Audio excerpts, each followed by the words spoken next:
V živote sa často ľudia boja niečo spraviť alebo ísť si za svojím snom, niečo nové vyskúšať, niečo niekomu povedať, vyjadriť si svoj názor kvôli tomu, že sa boja, čo si o ňom pomyslí ten druhý človek alebo iní ľudia, alebo aký názor si vytvorí spoločnosť.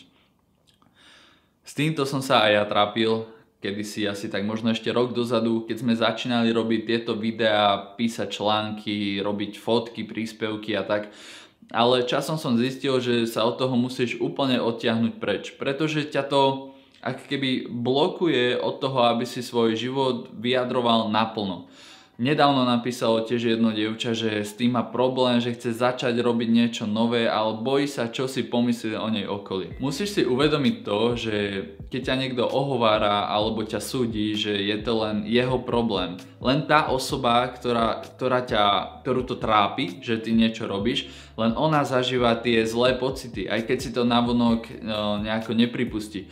To máš ako keď nejaký, ja neviem, ty kokos exploited alebo nejakí youtuberi robia videá, pozeráš si komentáre a zrazu nejaký dlhý sloh, aký je to debil, aký je to neschopný človek, aký je trápny, prečo to robí. A kto má tie zlé pocity? Ten exploited alebo ten, kto píše ten komentár? Koho to tak strašne sere, že musí prísť a naťukať tam ten zlý komentár a dať tam dislike a myslieť si, aký je pán a potom sa o tom rozprávať s inými ľuďmi. Takže trápi to len jeho, netrápi to teba, hej? Takže úplne to je taký môj prvý pohľad, ktorý som si dal, že prečo by som sa tým mal trápiť, prečo by som si mal robiť ja zlé pocity. Musíš vedieť aj to, že na toto nie sú žiadne nejaké hokus pokus cvičenia, ktoré ťa oddelia od toho, čo si myslia iní ľudia. Je to celé len taký mindset. Musíš mať je dobré mať nejakú svoju životnú filozofiu. Ako ja mám napríklad, že skrz tieto videá chcem robiť to, čo ma baví, pretože toto ma naozaj baví, vyjadrovať svoje myšlienky, ďalej ich s ľuďmi možno rozoberať a prísť na nejaké nové a takto aj niekomu pomôcť.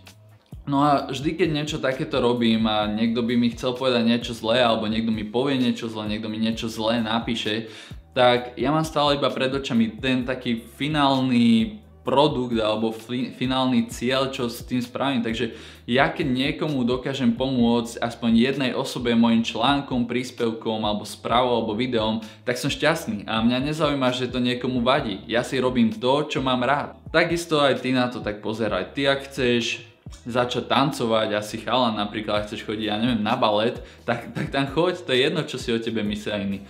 Ak máš kamarátov, ktorí ťa ohovárajú, smejú sa ti za to, tak to asi nie sú kamaráti. Takých výrad zo života, ja viem, že možno budeš dlhšie sám, nebudeš mať kamarátov, ale časom prídu ľudia, ktorí budú na také rovnakej vlne, ako si ty sám a potom ti bude lepšie. Vieš, nebude nakoniec všetko jedno, keď budeš mať 90 rokov a nepomyslíš si na to, že bože, naozaj som mohol založiť firmu, písať knihu, byť hudobník, maliar, rozvíjať rôzne zručnosti alebo povedať tomu dievčaťu, že sa mi naozaj páči a mohla to byť teraz tvoja žena.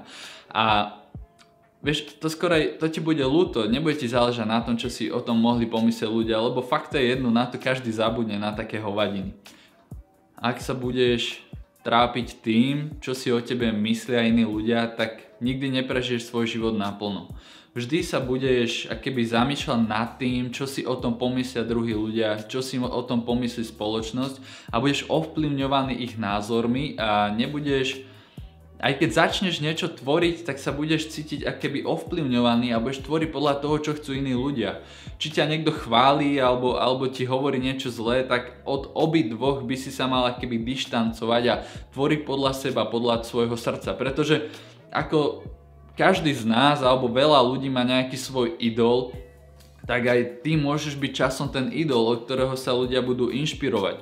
Ty môžeš teraz napísať brutálnu knihu, ktorá bude nejaká úžasná o 100 rokov, bude sa predávať a ľudia si povedia, ja chcem žiť ako ten muž, alebo ako tá žena. Ľudia, čo ťa nejako súdia, alebo ohovárajú, odsudzujú, vytvárajú si o tebe nejaké názory a šíria ich ďalej, tak sú to väčšinou tí ľudia, ktorí nežijú svoj život tak, ako by chceli, nie sú s tým vysporiadaní, pretože ak je to nejaká osoba, alebo ak je nejaká osoba, ktorá žije naplno, tvorí, rozvíja sa, pomáha druhým, tak vie proste, že aký je to pocit, aký je pocit robiť niečo, čo chceš a nebude ťa ďalej súdiť. Skoro ti taký človek pomôže.